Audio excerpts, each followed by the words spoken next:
Hey, welcome to the Social 333 podcast. I'm your host, Chris Bentley. Today, my guest is Stephen Senterfit. Stephen, welcome to the show. Thank you. Tell the audience a little bit about yourself and what you got going on. Yeah. So, been working in technology my entire career. Large part of it in the oil and gas. Married, 3 kids. Been in Houston since 2011. Was actually born in San Antonio. Had an opportunity working in the oil and gas technology sector to work in 26 different countries. Wow. So it's been a pretty wild ride. Talk to me about what you do in oil and gas. So help them with a lot of their digital technologies, how to make better decisions, make sense of all the data that they collect. Oil and gas has been doing, large volumes of data forever. Everything from their seismic data through their production data and everything coming off the wells. And how do you sift through all that data and actually get to the meat of it and understand how wells are performing and being able to make better decisions. I noticed you sent me, or maybe your assistant sent me some really great questions about leadership. Yeah. I kind of want to talk about a lot of that stuff.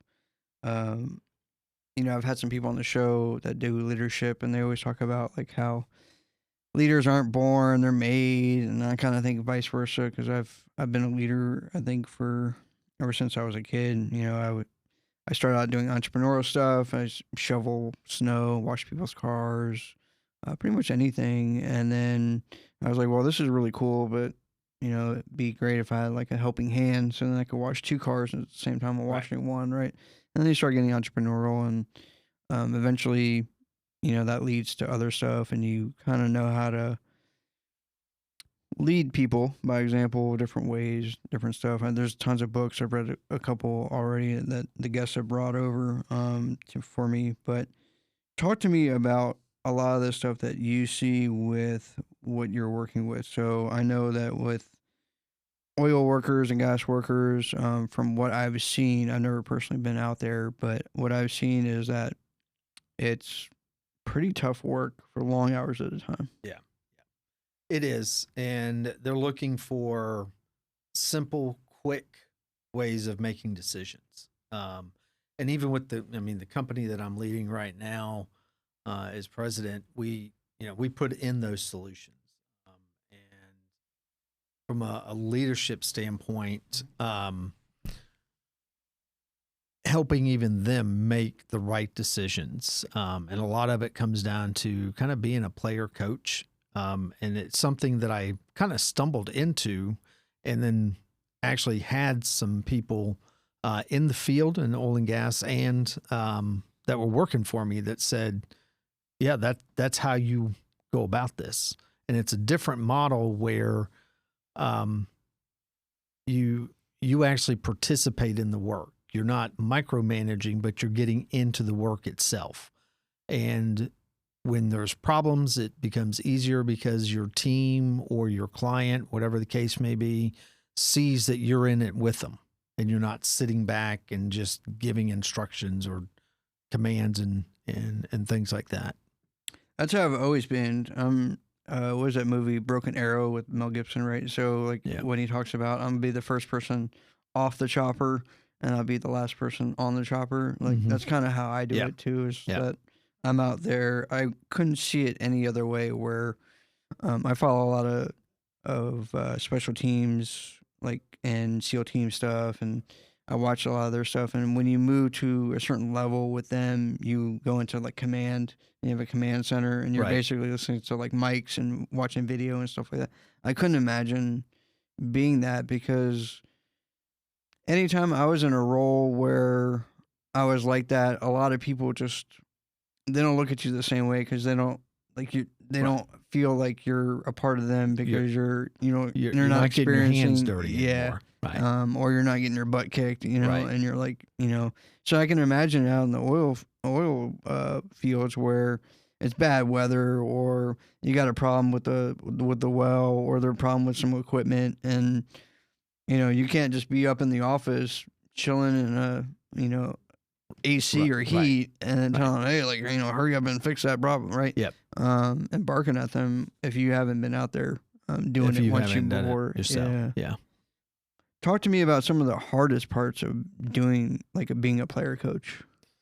So it's making sure you don't become a bottleneck, and that you're really working with them to remove impediments, not do the work for them.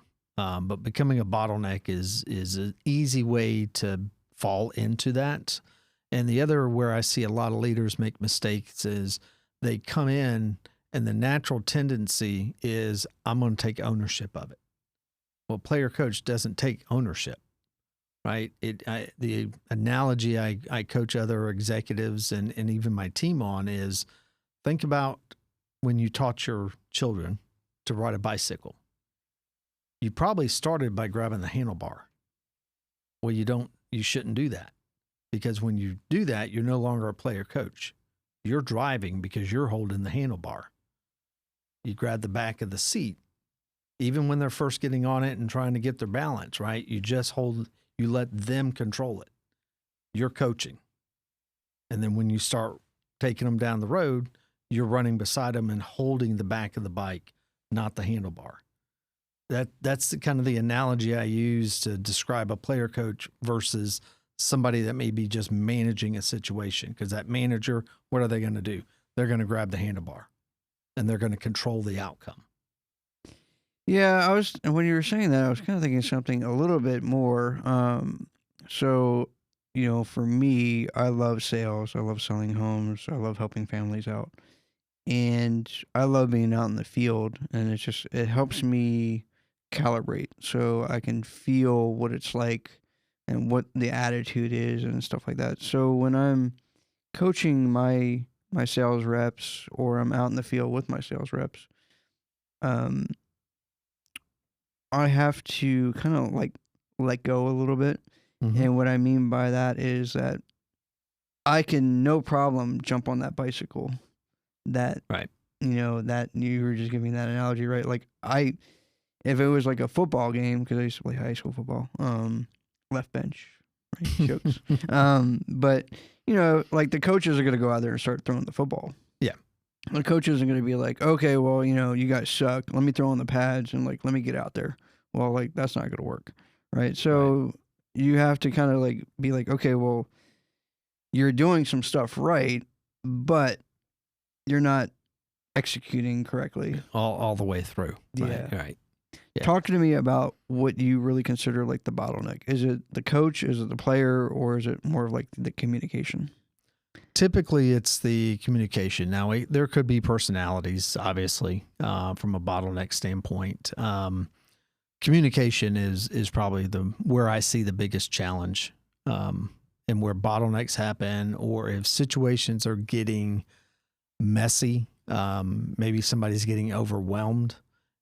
You'll notice a change in the communications with the individual. The other thing that I have a tendency to see is too many meetings start popping up. That's usually a good indication that they've got a bottleneck, or they're getting overwhelmed with a situation. Yeah, I was going to ask you about that. Like, is it meetings probably the first thing, or is just being closed off? So I've experienced kind of both. Yeah, corporate and real world. It's not a set. It's always this or it's always that. I've seen both, and the other piece is I've seen a third element, and that's lack of decisions being made.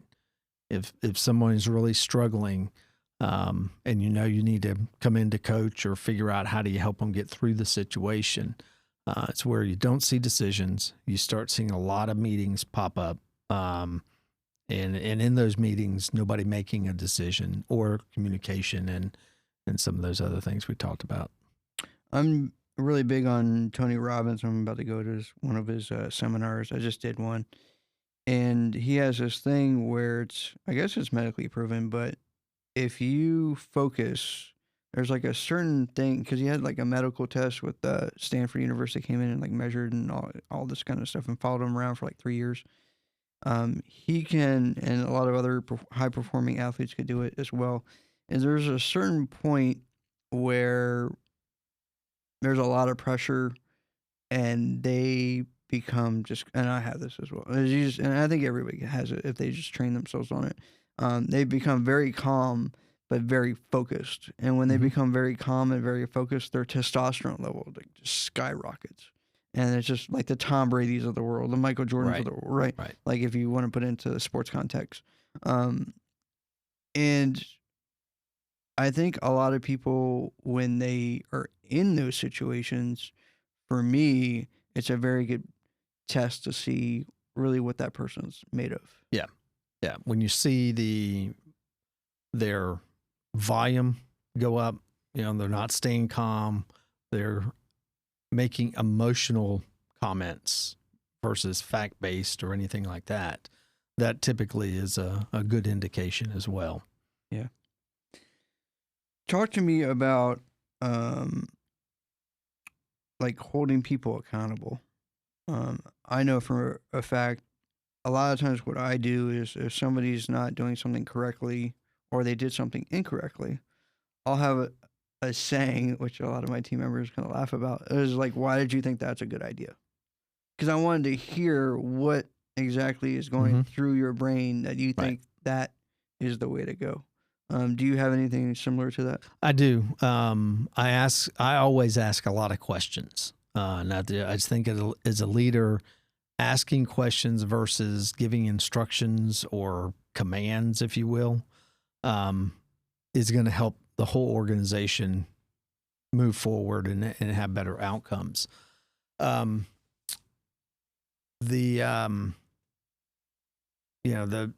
asking the questions and trying to get them to realize maybe where they made a mistake, maybe they made a misstep without calling them out, right?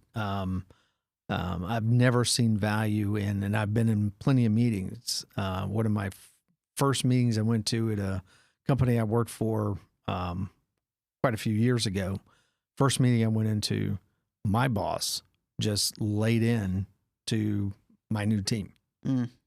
And all I could think was, this is completely demoralizing. We've just met and literally they're getting their backside handed to them. Instead of asking questions and trying to figure out what happened, he just went off on them. I've never understood that kind of approach. Yeah, it's like a Steve Jobs approach. I was watching the Mr. Wonderful talk about that, and he has like a whole interview on a different podcast. I think it's a Diary of a CEO, and I watched the whole thing. It was great, and he talks about one of the things that I adopted, which was you have your work day, and out of that work day, you have a ton of things you got to do, especially as a business owner, entrepreneur. But you pick out the top 3 things, and that's all you do. You just focus all your energy on that, and then after you're done with that, if you want to go out and do whatever, or if you want to work on the other stuff, cool. I mean, you do whatever, but those 3 things are your top priority, and that's it. It's like cutting out the noise. Yeah. And that I mean, that's true in so many regards. And most humans, we can't absorb more than about 3 things, whether it's in a day, even when I'm presenting to a bunch of CIOs or executives, what are the 3 messages I want them to take away from this? It doesn't matter if it's a 20-minute conversation or an hour-long presentation. 3 things. And that's what I try to instill when I'm working with my team or with customers is, keep it simple, keep it to 3 things. And talk to me about AI and how that's kind of affected your business. So it is definitely changing our business. We develop a lot of technical solutions to put in technology type solutions. We are actually doing AI for oil and gas companies and other industries that we support as well. So not only are we helping customers adopt AI, but we had to figure out, what did AI mean to us? So, and sometimes we have to develop code. Well, the days of, okay, you're going to have a bunch of developers writing all of that code are gone. Yeah. You just can't. You're not going to be competitive price-wise. You're not going to be competitive from a timeline standpoint. Customers want things faster. And not just from developing code, but also documentation, testing. There's a lot of ways to be able to apply AI into our business model, and that's what we've done. You know, the funniest thing, it's totally off topic, is I was fooling around on ChatGPT yesterday. And I always fool around with it because I think it's a great tool. So I was looking at some stuff, and the great thing about AI is that, I don't know if it's a great thing, but the more you give it, the more dialed in it'll get.